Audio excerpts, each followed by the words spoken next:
നമസ്കാരം മലയാളി വാർത്തയിലേക്ക് സ്വാഗതം. ഏറ്റവും അതിപ്രധാനമായ ഒരു വാർത്തയിലേക്കാണ് നമ്മളിപ്പോൾ പോകുന്നത്. ഈ മണിക്കൂറിൽ ഏറ്റവും പ്രധാനമായി വരുന്ന ഒരു വാർത്തയാണ്. ശബരിമല കൊള്ളക്കേസിൽ നിർണായകമായ അടുത്ത അറസ്റ്റിലേക്ക് അന്വേഷണ സംഘം എത്തിയിരിക്കുന്നു.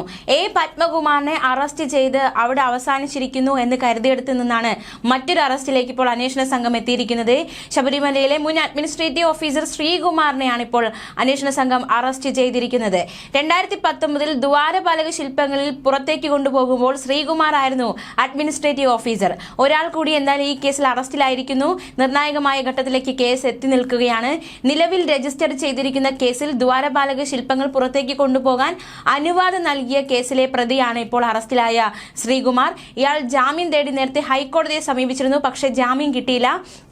ഈ കഴിഞ്ഞ ദിവസങ്ങളിലൊക്കെ അന്വേഷണ സംഘം ഇയാളെ ചോദ്യം ചെയ്യാനായി ഓഫീസിലേക്ക് വിളിപ്പിച്ചു, ചോദ്യം ചെയ്തു. ഒടുവിലാണ് ഇതേ അറസ്റ്റും കൂടി രേഖപ്പെടുത്തിയിരിക്കുന്നത്. മുരാരി ബാബു അഡ്മിനിസ്ട്രേറ്റീവ് ആയിരുന്നപ്പോഴാണ് ദ്വാരപാലക ശില്പങ്ങൾ പുറത്തേക്ക് കൊണ്ടുപോകാനുള്ള നടപടി തുടങ്ങിയത്. പുറത്തേക്ക് കൊണ്ടുപോയപ്പോൾ അതായത് അത് ചെമ്പ് അല്ലെങ്കിൽ ആ ഒരു കാര്യമൊക്കെ രേഖപ്പെടുത്തിയ സമയത്ത് ശ്രീകുമാർ ആയിരുന്നു അഡ്മിനിസ്ട്രേറ്റീവ് ഓഫീസർ ആയിരുന്നത്. എന്തായാലും ശ്രീകുമാറിന്റെ അറസ്റ്റ് ഈ കേസിൽ ഏറ്റവും നിർണായകമായി മാറിയിരിക്കുകയാണ്. ഒരു മുൻ ഉദ്യോഗസ്ഥൻ കൂടി അറസ്റ്റിലായിരിക്കുന്നു കേസിൽ എന്നതാണ് ഏറ്റവും പ്രധാനപ്പെട്ട വിവരം. SIT ആണ് അറസ്റ്റ് ചെയ്തത്. എന്തായാലും നിർണായകമായ അറസ്റ്റ് കൂടുതൽ വിവരങ്ങളൊക്കെ വന്നുകൊണ്ടിരിക്കുന്നതേ ഉള്ളൂ. ഹൈക്കോടതി മുൻകൂർ ജാമ്യാപേക്ഷ തള്ളിയതിന് പിന്നാലെയാണ് അന്വേഷണ സംഘം ശ്രീകുമാറിനെ അറസ്റ്റ് ചെയ്തത്. ഉദ്യോഗസ്ഥൻ എന്ന നിലയിൽ മേൽത്തട്ടിൽ നിന്നുള്ള നിർദ്ദേശം അനുസരിച്ച് ഫയൽ നീക്കുക മാത്രമാണ് താൻ ചെയ്തത് എന്നായിരുന്നു ശ്രീകുമാർ മുന്നോട്ട് വെച്ച വാദം. പക്ഷേ ഈ വാദമൊന്നും ഫലം കണ്ടില്ല.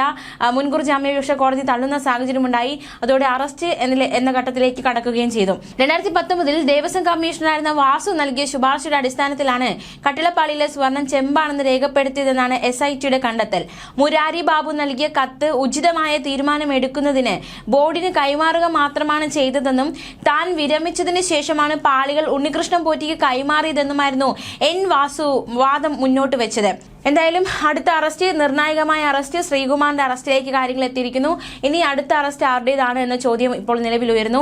ഇനി ശ്രീകുമാറിൽ നിന്ന് കിട്ടുന്ന വിവരങ്ങൾ എന്തൊക്കെയാണ്? പ്രത്യേകിച്ച് കഴിഞ്ഞ ദിവസം മുരാരി ബാബുവിനെ ഉണ്ണികൃഷ്ണൻ പോറ്റിയും ഒക്കെ കസ്റ്റഡിയിലെടുത്ത് ചോദ്യം ചെയ്തിരുന്നു. ഈ ചോദ്യം ചെയ്യുന്ന അടിസ്ഥാനത്തിലായിരിക്കാം ശ്രീകുമാറിലേക്ക് എത്തിയത് എന്ന നിഗമനം കൂടിയുണ്ട്. എന്തായാലും ശ്രീകുമാറിൽ നിന്ന് കൂടുതൽ വിവരങ്ങളൊക്കെ ഇനി അറിയേണ്ടതായിട്ടുണ്ട്.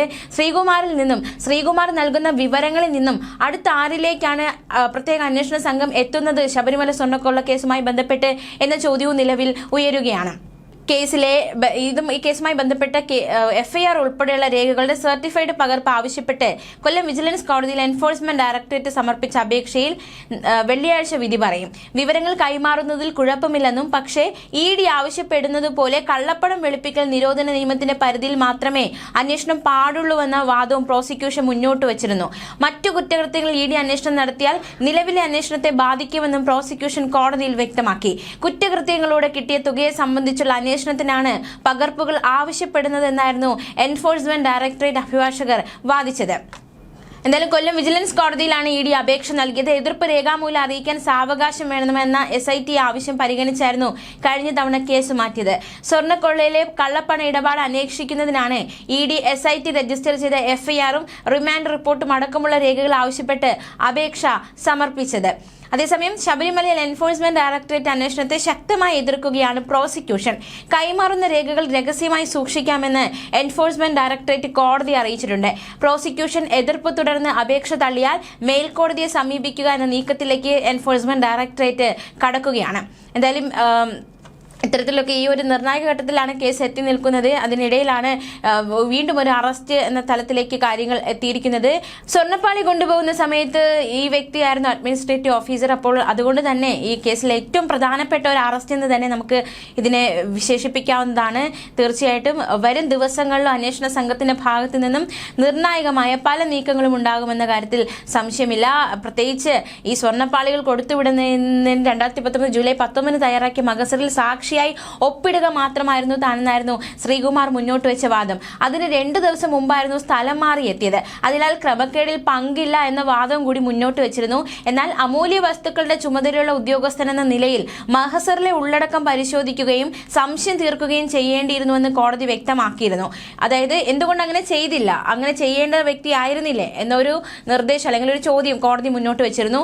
ഗൂഢാലോചനയിൽ പങ്കില്ലെന്ന് കരുതിയാൽ പോലും അഴിമതി നിരോധന നിയമപ്രകാരമുള്ള കുറ്റം പ്രഥമ ദൃഷ്ട്യാ നിലനിൽക്കുമെന്ന് വിലയിരുത്തി ആണ് ശ്രീകുമാറിന്റെ ജാമ്യ ഹർജി കോടതി നേരത്തെ തള്ളിയത്. അതേസമയം ശബരിമല സ്വർണ്ണക്കൊള്ള കേസിൽ മുൻ ദേവസ്വം സെക്രട്ടറി ജയശ്രീ സുപ്രീം കോടതിയിൽ മുൻകൂർ ജാമ്യാപേക്ഷ നൽകിയിരുന്നു. മുൻകൂർ ജാമ്യാപേക്ഷ ഹൈക്കോടതി തള്ളിയതിന് പിറകെയാണ് ജയശ്രീ സുപ്രീം കോടതിയെ സമീപിച്ചത്. ആരോഗ്യ കാരണങ്ങൾ ചൂണ്ടിക്കാട്ടിയായിരുന്നു ഹർജി നൽകിയത്. ജാമ്യം നൽകുന്നത് അന്വേഷണത്തെ ബാധിക്കുമെന്നും കസ്റ്റഡിയിൽ ചോദ്യം ചെയ്യേണ്ടതുണ്ടെന്നും SIT ഹൈക്കോടതിയിൽ വാദിച്ചിരുന്നു. ഈ വാദം അംഗീകരിച്ചാണ് ഹൈക്കോടതി ജയശ്രീയുടെ മുൻകൂർ ജാമ്യാപേക്ഷ തള്ളിയത്. ആരോഗ്യ പ്രശ്നങ്ങളുണ്ടെന്നും അന്വേഷണവുമായി സഹകരിക്കാമെന്നുമായിരുന്നു ജയശ്രീ സ്വീകരിച്ച നിലപാട്. സ്വർണ്ണക്കൊള്ളയിൽ പങ്കില്ലെന്നും ഉദ്യോഗസ്ഥ എന്ന നിലയിൽ മേൽത്തട്ടിൽ നിന്ന നിർദ്ദേശം അനുസരിച്ച് ഫയൽ നീക്കുക മാത്രമാണ് ചെയ്തതെന്നുമായിരുന്നു ജയശ്രീ മുന്നോട്ട് വെച്ച വാദം. എന്നാൽ ഇതൊന്നും ഹൈക്കോടതി പരിഗണിച്ചില്ല. മാത്രമല്ല, കഴിഞ്ഞ ദിവസം മറ്റൊരു നിർണായക നീക്കം കൂടി കേസുമായി ബന്ധപ്പെട്ടുണ്ടായി. അതായത് ഈ സ്വർണ്ണക്കൊള്ളയ്ക്ക് പിന്നിൽ പുരാവസ്തു കടത്താണെന്ന മുൻ പ്രതിപക്ഷ നേതാവ് രമേശ് ചെന്നിത്തലയുടെ ആരോപണം ശരിവെച്ച് വ്യവസായിയുടെ മൊഴി രേഖപ്പെടുത്തുന്ന തലത്തിലേക്ക് അന്വേഷണം നീങ്ങിയിരുന്നു. 500 കോടിയുടെ പുരാവസ്തു കടത്താണ് നടന്നതെന്ന് വ്യവസായി പ്രത്യേക അന്വേഷണ സംഘത്തിന് മൊഴി നൽകി. ഫോണിലൂടെയായിരുന്നു SIT വിവരങ്ങൾ ശേഖരിച്ചത്. 3 മണിക്കൂറോളം വ്യവസായിയുമായി അന്വേഷണ സംഘം സംസാരിച്ചതായാണ് പുറത്തുവരുന്ന വിവരങ്ങൾ സൂചിപ്പിക്കുന്നത്. എന്തായാലും ഈ കിട്ടിയ മൊഴിയൊക്കെ വിശദമായി പരിശോധിച്ച ശേഷം വേണമെങ്കിൽ വീണ്ടും നേരിട്ടുള്ള ഒരു മൊഴിയെടുപ്പിലേക്ക് കടക്കുമെന്ന് തന്നെയാണ് അറിയുവാൻ സാധിക്കുന്നത്. അതായത് തിരഞ്ഞെടുപ്പ് കഴിഞ്ഞ ശേഷം ശബരിമല സ്വർണ്ണക്കൊള്ള കേസുമായി ബന്ധപ്പെട്ടുള്ള നിർണായകമായ കരുനീക്കങ്ങൾ അന്വേഷണ സംഘത്തിന്റെ ഭാഗത്തു നിന്നും ഉണ്ടാകുന്നു. പുരാവസ്തു കടത്ത് സംഘത്തെക്കുറിച്ചുള്ള വിവരങ്ങൾ വ്യവസായി കൈമാറിയെന്നാണ് സൂചന. രമേശ് ചെന്നിത്തലയുടെ ആരോപണം ശരിവയ്ക്കുന്ന തരത്തിലുള്ള മൊഴി കിട്ടിയതോടെ വിശദ അന്വേഷണത്തിലേക്ക് കടക്കാനാണ് അന്വേഷണ സംഘത്തിന്റെ നീക്കം. സ്വർണ്ണക്കൊള്ളയ്ക്ക് പിന്നിൽ 500 കോടിയുടെ പുരാവസ്തു കടത്താണെന്നും ഇതിനെക്കുറിച്ച് മലയാളിയായ വിദേശ വ്യവസായിക്ക് അറിയാമെന്നുമായിരുന്നു രമേശ് ചെന്നിത്തല അന്വേഷണ സംഘത്തെ അറിയിച്ചത്. ഈഞ്ചക്കലുള്ള ക്രൈംബ്രാഞ്ച് ഓഫീസിലെത്തിയാണ് രമേശ് ചെന്നിത്തല മൊഴി നൽകിയത്. തന്റെ കയ്യിൽ തെളിവില്ലെന്നും വ്യവസായി തന്നോട് പങ്കുവച്ച വിവരം അന്വേഷണ സംഘത്തെ അറിയിച്ചെന്നുമാണ് ചെന്നിത്തല പറഞ്ഞത്.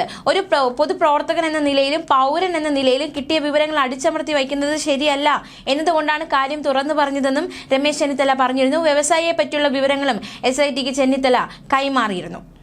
ന്യൂസ് ഡെസ്ക് മലയാളി വാർത്ത.